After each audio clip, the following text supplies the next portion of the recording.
Bienvenue, c'est Samir refait l'actu. Aujourd'hui, on va parler de deux sujets. Un, que ça fait un moment que je voulais en parler, hein, mais c'est concernant le livre qui est sorti. Alors, ça s'appelle comment?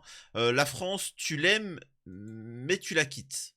C'est, vous savez, cette fameuse phrase, la France, tu l'aimes ou tu la quittes. Et ben là, en résumé, même si tu l'aimes, eh ben tu la quittes. Donc, et en fait, c'est un livre et des articles sur le fait que les musulmans ont, surtout hein, les cerveaux, hein, ceux qui sont d'une certaine classe, fuient la France et ainsi de suite. Donc, je vais donner mon avis là-dessus. On va lire l'article, on va voir un petit peu de quoi ça parle et on va réagir. Vous allez voir que ça va être intéressant. Mais je pense que vous savez un petit peu mon point de vue là-dessus, parce que on pourrait préciser que ce n'est pas que les cerveaux musulmans, la classe moyenne ou autres musulmane qui part à l'étranger parce qu'ils en peuvent plus de vivre en France. Je pense en réalité c'est toute la classe moyenne et supérieure qui n'en peuvent plus en France. Bon bref, on va revenir parce que ça va parler de plein d'autres choses et je sais pas si je vais commencer parce qu'après le problème, je sais que si je pars en fou rire, sachez que c'est fini la vidéo, on oublie, tu vois. Et on va parler d'un policier qui a pris 10 mois pour avoir vilipendé une femme pendant la reconstitution d'Aïol. La meuf, elle a été violée et il y a eu la reconstitution. Et disons, le mec, il y a été un petit peu, tu vois, il a pris à cœur le fait. Bon. Donc voilà, avant ça, bien évidemment, je vous invite à vous abonner, vérifier si vous êtes bel et bien abonné, dans auquel cas, bah, vous rabonnez. Laissez un commentaire, un like dès le début de la vidéo pour le référencement, partagez les vidéos à droite à gauche, ainsi de suite, etc. Me rejoindre sur les réseaux sociaux et ainsi que sur mes chaînes secondaires pour me soutenir. Alors, ce qu'on va faire, c'est que on va se garder l'humour pour la fin. Hein. Ouais, ça va être bien mieux. Sinon, je vais pas tenir. Non, mais quand même, c'est chaud. Bref, écoutons un petit peu avec le Jean-Michel Apathy qui s'exprime là-dessus. Et je vous en parle à partir de ce livre qui est dans toutes les librairies et que je vous conseille d'aller acheter. Attendez. La France, tu l'aimes ou tu la quittes. Alors c'est le détournement d'un slogan du Front National. Mais non, la France, tu l'aimes, mais tu la quittes. Voilà, pardon, excusez-moi. Le slogan du Rassemblement National, c'était justement... Enquête, voilà, il va en parler. Hein. Enquête sur la diaspora française musulmane. Et vous allez voir, ça va être très intéressant. Alors, si j'oublie pas, hein, mais alors je vais peut-être le noter. Mais parce que cette problématique, en fait, elle aborde tout en France. Vraiment, le commerce, l'islam, tout ça. Écoutez. La France, tu l'aimes ou tu la quittes. ou tu la quittes. Et Nicolas Sarkozy, à une reprise au moins, il l'a démenti plus tard, avait lui aussi utilisé la formule « La France, tu l'aimes ou tu la quittes ». Mais là, c'est la France, tu l'aimes, mais tu... Cette phrase qui n'a strictement aucun sens et qu'il y a que des adolescents droitardés qui sont là. Ouais, la France, tu l'aimes ou tu la quittes. Moi, je l'aime pas la France. T'as un problème? Ah, mais excuse-moi de dire ça. Hein. Les seules personnes que je connaisse qui aiment la France, c'est les migrants. Ah, ils sont contents, eux. Quand ils arrivent, ils ont tapis rouge, ils ont appartement, priorité sur appartement, ils sont... Tu sais, c'est la totale. Ils peuvent... certains peuvent abuser de gamines et il se passe rien, ils peuvent faire ce qu'ils veulent, il y a rien. Il y a que eux qui aiment la France. Hein. Montrez-moi un Français qui aime la France à l'heure actuelle, c'est particulier quand même. Faut vraiment soit être pédo ou soit être sadique et aimer enfin tout va mal hein. Tout part en cacahuète dans ce pays, que ce soit au niveau des valeurs, que ce soit le sociétal, le social, l'économie, enfin il y a tout qui va pas. Donc qui aime la France? Et puis en plus, c'est bien connu que c'est typiquement français de gueuler. Donc enfin c'est complètement idiot. Ben bon bref. tu la quittes. Les trois auteurs, Olivier Estève, Alice Picard et Julien Talpin, sont trois universitaires qui, entre 2011 et 2023, cette durée dit le sérieux du travail, ont interrogé des Français musulmans, 150 à peu près, sur leur expérience personnelle.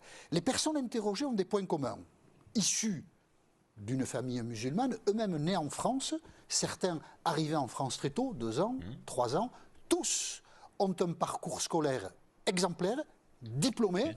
tous ne sont pas des pratiquants de l'islam, mais tous ne sont pas parvenus à trouver leur place dans la société française. Ilham, Alors, on va voir un petit peu parce que je vous assure que je découvre en même temps que vous. Je vais réagir là-dessus parce qu'ils disent qu'ils n'ont pas trouvé leur place en France. Oui, mais pourquoi? Est-ce que c'est pour la religion? On dit, c'est des gens qui ont réussi. De toute façon, la majeure partie des personnes issues maghrébines ou musulmanes sont des gens qui ont réussi, qui travaillent, etc. Il y a vraiment que les droits tardés pour s'imaginer que, enfin, de toute façon, regardez qui sont les médecins, les ingénieurs, etc. Bref. Mais là, on n'a pas de précision, bien évidemment, je pense qu'on va en savoir un peu plus par la suite. C'est pourquoi ils se sentent mal. Est-ce que tout va bien en France, mais au niveau de ma religion, de mes origines, on me tombe dessus, j'en peux plus, je veux partir, ou il n'y a pas d'opportunité? Ça va être intéressant. Et après, je vous ferai mon analyse parce qu'honnêtement, c'est au-delà de la religion, c'est au-delà de tout la situation en France. témoigne. Ilham, c'est une jeune femme, elle a 35 ans Les aujourd'hui, femmes. elle habite en Angleterre. Après son bac, elle Bah, en fait, voilà. Alors, je vois, et justement, j'avais déjà en tête certaines idées. Regardez. Née à Orléans, musulmane, sage-femme, vit à Salford, en Angleterre. Parents d'origine marocaine, ouvrier agricole, femme au foyer. Les parents. Alors, je vais faire tout de suite mon analyse. Oui, c'est insupportable, c'est gravissime ce qui se passe pour les musulmans en France. C'est de l'islamophobie quotidienne. C'est incroyable. Je vous le dis, hein, voilà. On s'en plaint pas, hein. Nous, on t'en fait pas des films, on t'en fait pas des films et qu'on diffuse partout, hein. On s'en balèque. Euh, mais c'est réel. Maintenant, euh, ça, il faut le dénoncer, etc. Maintenant, concernant le travail, les études, il faut savoir que en France, l'ascenseur social est mort. Il n'y a pas d'ascenseur social. Euh, Tu peux faire ce que tu veux, que tu sois catholique, protestant, agnostique ou ce que tu veux. Tu fais partie d'une classe de basse société, c'est très difficile, malgré tes diplômes, de t'en sortir. La France, c'est pas un pays qui fonctionne au mérite. C'est un pays qui fonctionne par caste. Et c'est ce qu'on appelle, souvent vous avez entendu parler de ce terme, le rêve américain. Le rêve américain, c'est tout l'inverse du système français. Le système français, par exemple, excusez-moi de dire ça, vous avez vu les films français? Les films français, ils sont tous la même famille. Ils sont tous de la même famille. Non, non, l'autre, c'est un... Oui, ils ont... Va sur Wikipédia, tape et tu verras qu'il a modifié son nom de famille parce que son nom de famille... Tu vas dire, ah bon? Ils sont tous de la même famille et ils font des films tout le temps. Tout le temps les mêmes visages, tout le temps la même... Tu vois ce que je veux dire? C'est de l'entre-soi.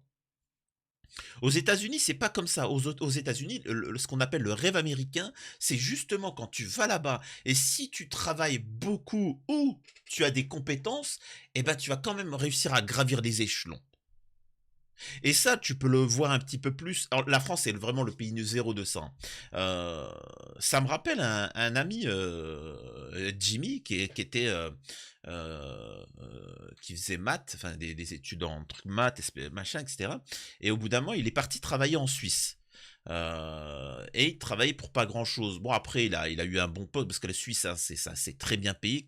4000 balles. Alors, 4000 balles, c'est très peu, hein, c'est moins que le SMIC suisse, mais comme lui, comment on appelle ça, c'est un Français qui, vous voyez, c'est autre chose, hein, c'est pas un Suisse. Bien évidemment que le SMIC suisse, il est bien plus que 4000 euros. Et il a fait. Ensuite, dans l'entreprise, il y avait une formation de comptable, je sais pas quoi. Il l'a fait. Hop, c'est monté à 7000 euros, etc. Ensuite, vous voyez, jamais, en quelques années, en 4 ans, ça, hein. Jamais il serait pas. Vous imaginez le mec qui touche plus de 7000 balles? Mais ce que je veux dire, l'ascension, jamais il aurait pu en France, ça. Et ça, justement, sage-femme, en France, tu fais le travail de 4 employés. Et en plus de ça, tu es mal payé, mais c'est pas grave. Le pire, c'est qu'en plus, on te manque de respect. Tu sais, tu n'es pas à ta juste valeur. Et là, je m'adresse à tous les commerçants et vous êtes aussi responsables, les salariés, les gens comme ça. Mais là, je m'adresse aux auto-entrepreneurs, aux entrepreneurs, aux chefs d'entreprise, de me laisser une petite dédicace en commentaire. Hein. Les gars, on est d'accord que on fait partie, pour l'État français, des pires criminels de l'histoire de l'humanité. Hein, on est d'accord. On est d'accord que du moment où tu ouvres un commerce, une société, une entreprise, on est bien d'accord que tu commences à paniquer parce que tu es automatiquement fiché. T'es pas fiché S, hein. Là, t'es fiché. Là, c'est classé dangereux, tu vois. C'est incroyable. On te regarde de travers. On te manque de respect. Quand ils te font un contrôle, pour ceux qui ont déjà eu un contrôle, tu sais, ils contrôlent, ils vérifient tout ça. Ils viennent comme ça, machin, ils regardent de travers, comme si t'es. Alors que c'est toi, alors que c'est des fonctionnaires, c'est toi qui cotises et qui fait alimenter ce système-là, on te crache au visage. Et au bout d'un moment, vous savez ce qui se passe? Les gens se disent, mais attends, pourquoi je continue à investir en France alors que je pourrais investir en Angleterre, en Suisse, je pourrais investir à l'étranger, et ça se passerait bien. Aux États-Unis, quand tu as un commerce, tu es chef d'entreprise, on te dit, yeah, mais toi t'es un bon mec, ouah, toi t'as du courage, t'as réussi. En France, il a un commerce. Jaloux, on les connaît, hein. C'est-à-dire que tu ouvres un petit commerce, tu peux me prêter de l'argent, ils te pensent tout de suite comme milliardaire, ils te prennent pour Bill Gates. Oh les mecs, limite je gagne moins que mon employé, qu'est-ce que vous me racontez, tu vois. Et c'est ça la France. Et c'est pour ça que pour l'instant, alors je digresse, hein, mais c'est pas lié à la religion. C'est tout, en fait, tout va mal économiquement en France, et forcément, ça crée un peu de haine parce qu'on essaie de trouver un coupable. Et voilà. Bon, allez, je laisse. Je j'ai pas laissé une minute que je suis déjà en train de blablater. qu'elle a fait des études de médecine. En première année de médecine, elle raconte s'être sentie rejetée par le groupe d'étudiants qu'elle définit comme blanc et bourgeois, un entre-soi blanc. Oui, mais alors, ça, ce n'est pas. Alors, oui, mais ça se comprend. Évidemment, bien évidemment, j'ai fait médecine, je peux vous dire, c'est un milieu aisé. Tout le monde peut y aller, mais la majeure partie, faut bien comprendre que c'est un milieu aisé. Vous le voyez, c'est des gens qui n'ont jamais connu la souffrance, qui n'ont jamais connu la galère. Par exemple, t'avais j'en riais à l'époque. Vous avez des sortes d'écoles à côté pour vous aider à faire des exercices en plus. Plus de 10 000 balles plus de 10 000 balles par an. Si je me trompe pas, si ce n'est plus. Hein. Oh, et ça fait partie des moins chers, tu vois. Toi, t'as pas les moyens, tu suis les cours et puis c'est tout. Et puis tu sais, t'achètes ton petit cahier où il y a des petits QCM, etc. Et tu t'entraînes. Mais bien évidemment, mais après, c'est normal. Parce que quelqu'un qui est avocat, qui est médecin et qui est aisé, hein, qui gagne bien sa vie, forcément que son enfant aura un peu plus de privilèges et un peu plus de moyens. Et donc, au bout d'un moment, ça crée une caste. Euh, et voilà, et oui, donc forcément, il y a un entre-soi, mais c'est pas forcément, comment dire ça, euh, c'est pas un entre-soi forcément religieux, c'est un entre-soi de la haute société, tu vois, ils ont un autre délire. Ils ont une autre caste, tu vois. Toi, tu pètes la misère parce que t'as un paquet de pâtes, t'as une paquet de pâtes, t'as des saucisses turques et tu dois tenir la semaine avec. Niveau vêtements, t'es limité, t'as pas la voiture, c'est compliqué parce que tu pètes la misère, tu es obligé de travailler pour payer tout ça. C'est sûr que t'es pas le même délire que eux, tu vois. Et y a pas les mêmes conséquences. Toi, si tu rates, si t'as un problème, machin, il y a des conséquences. Eux, ils s'en foutent, ils sont déjà aisés. Donc ça crée forcément une séparation. Allez, bon, je laisse la suite. Blanc et bourgeois, dit-elle, elle a un foulard. Et elle s'est sentie. Et l'histoire de Blanc, bien évidemment que oui, hein, c'est quand même normal. Je tiens juste à vous dire que la haute société en Algérie, ben, c'est des Arabes. Ben, c'est des Algériens. C'est pas des Norvégiens. Je peux vous assurer que la haute société, après ça dépend dans certains pays d'Afrique parce qu'il y en a qui vivent encore sous colonisation, mais dans certains pays d'Afrique, bah, c'est des Noirs. Hein. Bah, c'est normal parce que c'est le pays de base. l'immigration, vous pouvez voir que petit à petit, l'immigration, vous voyez bien que les Maghrébins, les générations suivantes, maintenant, ils sont médecins, avocats, ils sont, tu sais, dans des bien placés. C'est normal, petit à petit. Et les migrants qui viennent d'arriver, les étrangers qui viennent d'arriver maintenant, ils ont les travaux les plus bas, et ainsi de suite. Enfin, voilà. Là, pour l'instant, je suis désolé, là, c'est pas du racisme, hein. Rejetée. Dans ses études, elle s'oriente vers la gynécologie. Elle n'arrive pas à trouver un emploi dans un hôpital. Elle postule notamment à l'hôpital d'Orléans, à l'hôpital de Montargis. Puis finalement, elle s'installe comme profession libérale à Orléans. Son cabinet végète. Et son mari, qui est français, lui issu aussi d'une famille marocaine comme elle, termine une thèse de biochimie. C'est quand même un couple assez pas mal, quoi. Et il va en Espagne, à Saragosse. Un couple normal, hein. C'est normal que quand tu côtoies un milieu universitaire, un milieu estudiantin, je reviens plus, estudiantine, enfin bon bref, c'est normal que enfin, tu rencontres des personnes de ton milieu. Mais bon. Et quand elle va à Saragosse, elle dit ceci que les auteurs mentionnent, on va voir la citation: en Espagne, je me suis senti revivre. On est à la porte de la France, il n'y a qu'une chaîne de montagnes qui nous sépare, mais c'est une autre mentalité. Là, ça c'est autre chose, vous voyez. Là, vous avez vu, hein, je vous ai parlé commerce, machin, je vous ai dit que c'est économique, c'est tout ça, machin. Maintenant, si elle veut parler mentalité, oui, je vous l'ai dit, il y a de l'islamophobie, mais la mentalité française, il faut savoir que le français est le peuple le plus détesté au monde. C'est le peuple le plus détesté au monde. Si tu prends des machins, tu te rends compte que celui qui attire le plus de critiques, c'est le peuple français. Et on le sait, on a un sale caractère. C'est-à-dire qu'on chipote, truc, maté, on n'est pas bien. Et c'est pour ça que s'il y a là, et en plus il y en a, vous savez, il y a des Canadiens. Là, je demande aux Canadiens, aux Espagnols, aux Suisses, aux machins, etc. Pas les Africains, parce qu'après ils vont vous dire, les amis européens, demandez, dites-nous en commentaire, c'est quoi le comportement, le caractère des Français. C'est insupportable. On est insupportable. Et en fait, c'est une mentalité très renfermée, très, tu sais, c'est anxiogène, c'est polémique. Regardez nos médias. Il y a autant de délinquance en Espagne qu'en France. Il y a autant de choses bien en Espagne qu'en France. Mais en France, c'est toujours dans la négativité, toujours dans le problème, dans la critique. Il a ouvert une société, il a trouvé une entreprise. C'est bizarre, ça. Tu vois, là où en Espagne, mec, c'est cool, le match. Vous voyez, et c'est pour ça que la France est le pays numéro 1 où on prend des produits. 18 minutes, on est rendu à 18 minutes. Allez, c'est bon.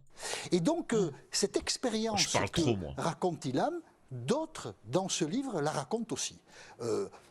J'ai envoyé 70 CV dans des entreprises, personne ne m'a répondu.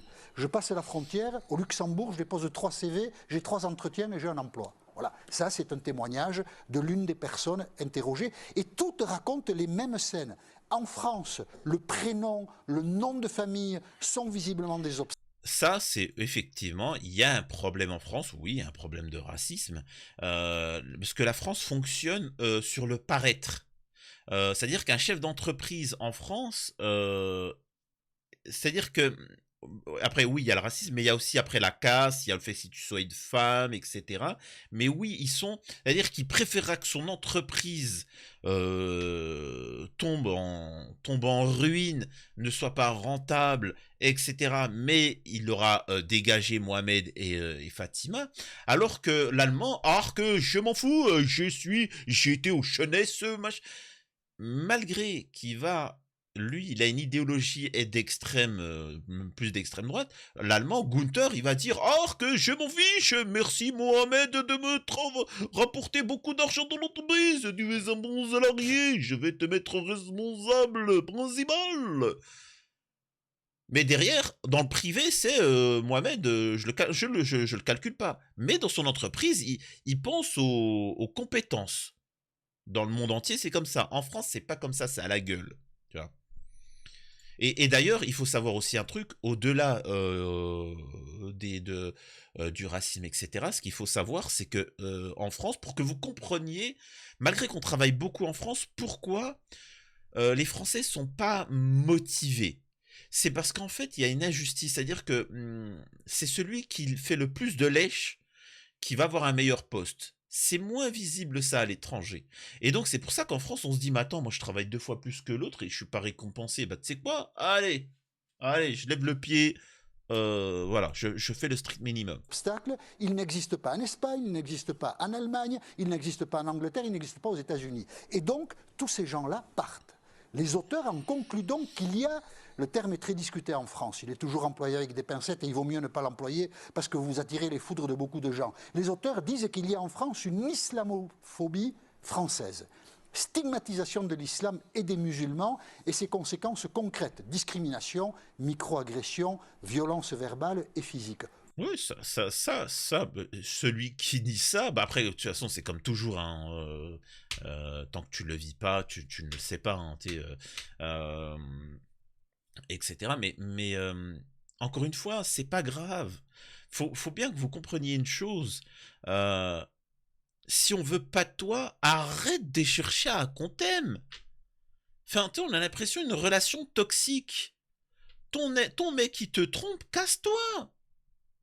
La France, elle te donne, t'as fait des compétences, elle ne sait pas saisir les compétences.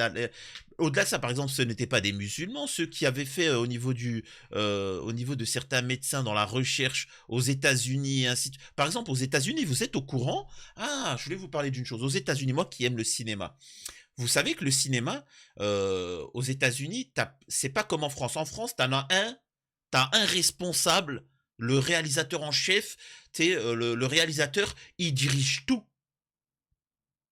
Les lumières, la décoration derrière, le jeu des acteurs, le machin, tout, il gère tout.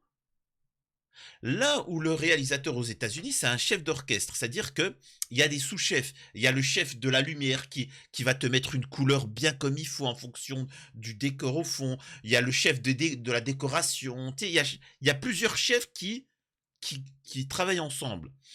Et il faut savoir que dans le cinéma américain, le savoir-faire français sur justement les effets spéciaux, les décors, les choses comme ça, euh, en fait, ils vont aux États-Unis pour travailler. Parce qu'en France, on ne leur donne pas l'opportunité. C'est pour ça que quand vous dites, ah, mais les films américains, c'est quand même mieux que les films français. Bah pourtant, on a le savoir-faire. C'est juste qu'on ne leur donne pas les moyens en France. Parce que ce ne sont pas les fils et les filles d'eux. Donc, moi, je vous dis, plutôt que de vous acharner à chercher l'amour de la France, je l'ai toujours dit, pensez à vous expatrier. Pensez à vous expatrier, au-delà du fait que vous allez finir dans les camps.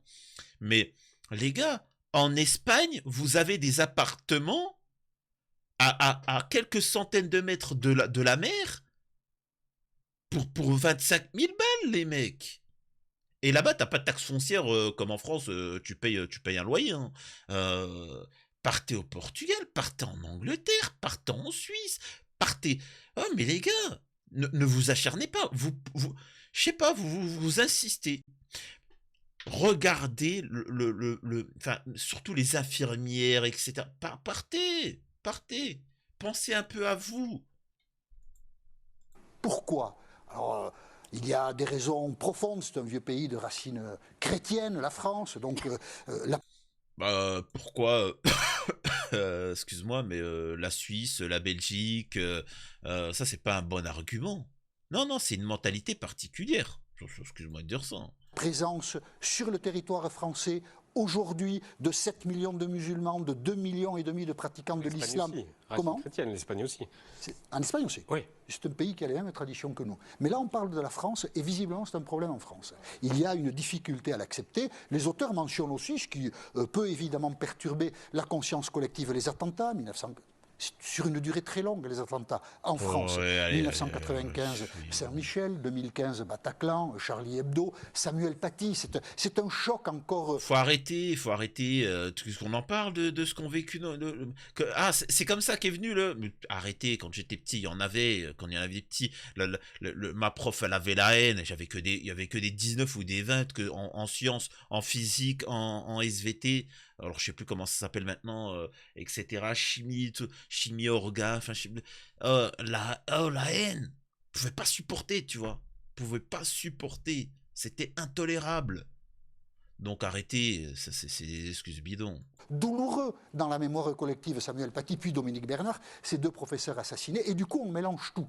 L'islam avec l'islamisme, c'est-à-dire les formes radicales de l'islam, on englobe tous les musulmans là-dedans, on parle de l'immigration. Je serais d'accord, et oui, c'est vrai qu'il y a, je l'ai répété dans cette vidéo, mais encore une fois, si c'était que valable pour demander à n'importe quel Français ici en commentaire de souche qui a ouvert une entreprise, vous inquiétez pas s'il va pas critiquer le système français, la mentalité française, et s'il va pas dire franchement, j'aurais mieux fait d'ouvrir en Espagne, j'aurais mieux fait d'ouvrir en Angleterre, on m'aurait dit merci, aux États-Unis, je serais passé pour une rockstar, et ainsi de suite.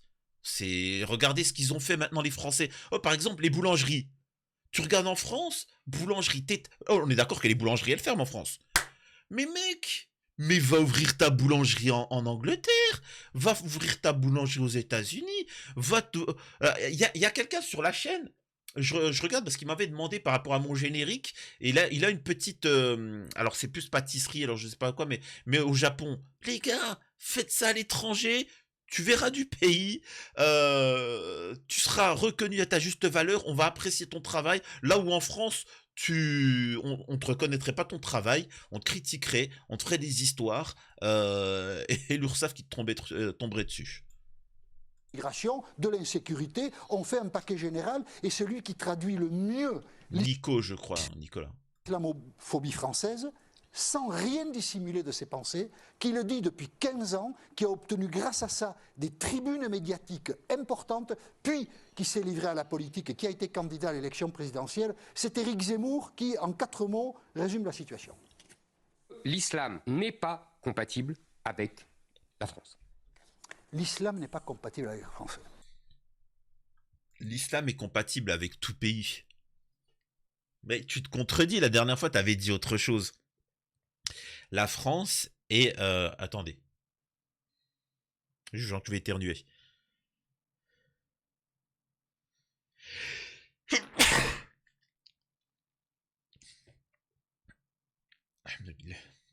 Attendez, parce que d'habitude, il y a toujours le petit frère ou la petite sœur qui arrive. Bref. C'est faux, l'islam est compatible avec tout pays. L'islam n'est pas compatible avec la République, c'est pas pareil. Aucune religion n'est compatible avec la République. C'est aussi simple que ça. Elle peut s'adapter, elle peut cohabiter, mais voilà, tu ne peux pas, c'est-à-dire que tu peux pas, c'est soit la République, soit l'islam, c'est soit la République, soit le christianisme. Tu peux tolérer, tu peux vivre, faire des concessions sur ta religion catholique, parce que là c'est une république, mais non, donc ça n'a pas de sens ce qui est dit. Voilà, encore là, ça c'est les discours gauchos que j'aime pas. Quel constat on doit tirer de ce genre de phrase? Qu'est-ce qu'on fait des gens qui pratiquent l'islam en France, et qu'est-ce qu'on fait de manière plus large des musulmans qui sont en France? Avec ce type de phrase, on les met au banc de la communauté nationale, et c'est ce que raconte... C'est pas grave, c'est pas grave, c'est pas grave. Le monde, il est grand, il y a des opportunités partout. Allez, on saute, on passe. Dites-moi ce que vous en pensez, ainsi de suite. Un policier condamné à 10 mois ferme pour un vilipendage d'une femme lors d'une reconstitution officieuse. Cet officier de police judiciaire jugé lundi à Béziers a également écopé d'une interdiction d'exercer le métier de policier pendant 3 ans. Attendez, mais c'est fou quoi les gars. Les faits se sont déroulés lors d'une reconstitution officieuse, tu vois, d'un viol impliquant le mari de la plaignante. Un policier de Béziers a été condamné lundi 29 avril à 30 mois de tôle, dont 10 mois ferme. A fait savoir l'avocat du policier, confirmant une information de France Bleu. Voilà. Selon nos informations, les faits se sont déroulés le 18 février 2021. À cette époque, l'officier de police judiciaire, l'OPJ, travaille sur une plainte pour viol du mari de la plaignante. Déposé par une tierce personne, il se rend chez elle pour évoquer le dossier. Selon l'avocat de la plaignante, maître Mathieu Montfort, contacté par le Parisien, le mis en cause l'époux de la plaignante, est absent lors de cette procédure officieuse.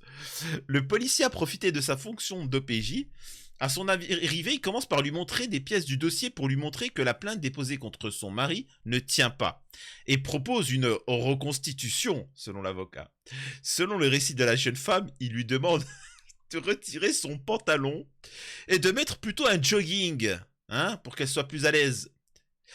Il lui dit ensuite de se mettre à quatre pattes. Là, bah, là...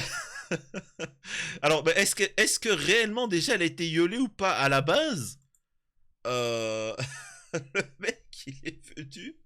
Bon, on va faire une reconstitution. Vous savez, ça me fait, ça me fait penser à un truc, à un prêtre. Vous savez, je regardais des émissions, tu sais, les trucs criminels, etc. Et il y avait un prêtre fou. Il était en Angleterre.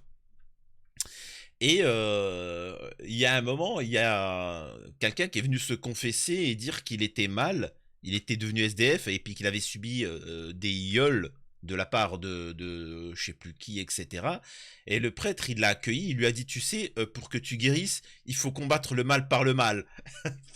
C'est le prêtre, il l'a déglingué, tu vois.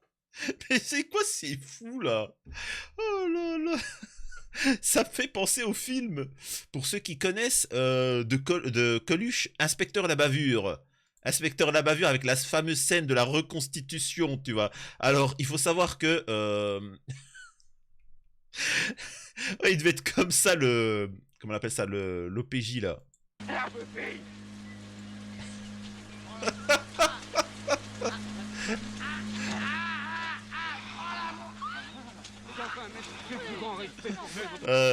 Bref, ça me fait rire. Je peux pas vous montrer, c'est dommage, mais parce que la scène elle est hyper drôle. Le policier lui a baissé le pantalon et et il fait des dingueries, etc.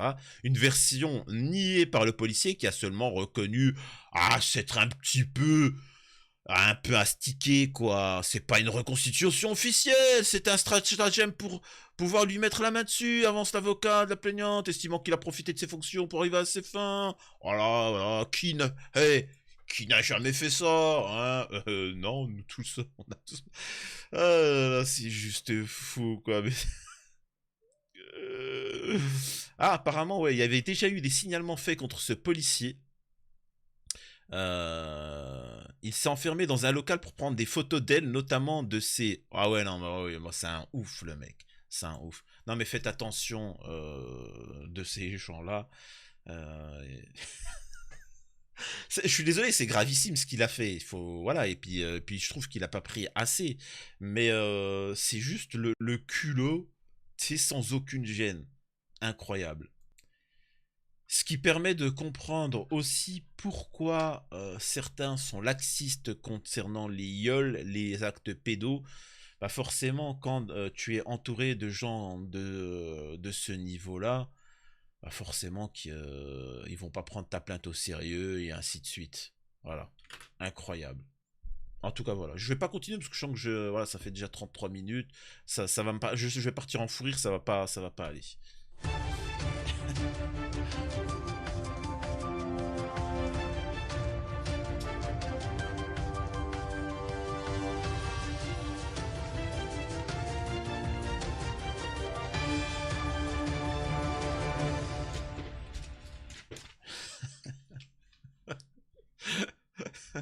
Bonjour monsieur le policier. J'aimerais déposer une plainte. J'aimerais déposer une plainte, j'ai subi un viol. Ah ouais? D'accord, qu'est-ce qu'il a fait? Hein? Et là, à ce moment-là, qu'est-ce qu'il a fait? Il a fait ça. Oh ouais, vas-y, attendez, doucement mademoiselle, doucement. Racontez tout en détail. Je ne veux rien. Ça vous dérange pas si je filme? Si je filme et si je truc. Ah ouais. Et là, qu'est-ce qu'il vous a dit? Ah ouais. Mais attendez, est-ce qu'il y avait de la musique? Non mais racontez, doucement. Je sais pas, mes téléphones, madame. Ah, je vous donne le nom, le prénom, je sais pas, arrêtez-le. Oh, incroyable.